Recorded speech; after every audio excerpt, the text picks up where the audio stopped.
के रही ओकरे पदुनो हाथ भोलेनाथ के रही तो करे पदुनो हाथ भोलेनाथ के रही। जय हो बाबा। कालिका स्टूडियो आरा।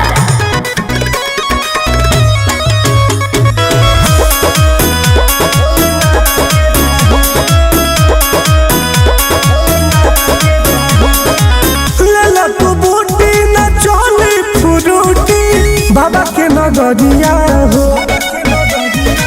ओम नमः शिवाय गैया के शुद्ध दूध उनका पचड़ी घर गगरिया हो। अरे अभी ये बता दो हमरा साथ के रही आगे हरा हरा गमछी माथ पर रही ओकरे पदुनो हाथ भोलेनाथ के रही ओकरे पदुनो हाथ भोलेनाथ के रही ओकरे पदुनो हाथ भोलेनाथ के रही। अरे बाबा पावरफुल हवे हो।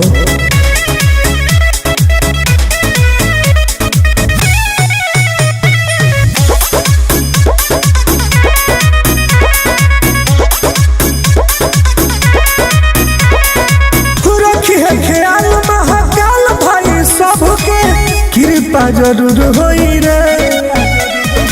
ओम नमः शिवाय धक्का धड़कन बिटू टुन टुन बारून के सब दुख दूर होई रे। गंगा जल हमनी के हाथ में रही आगे जय जय शिव जकरा बात में रही ओकरे पदुनो हाथ भोलेनाथ के रही ओकरे पदुनो हाथ भोलेनाथ के रही ओकरे पदुनो हाथ भोलेनाथ के रही। हर हर महादेव।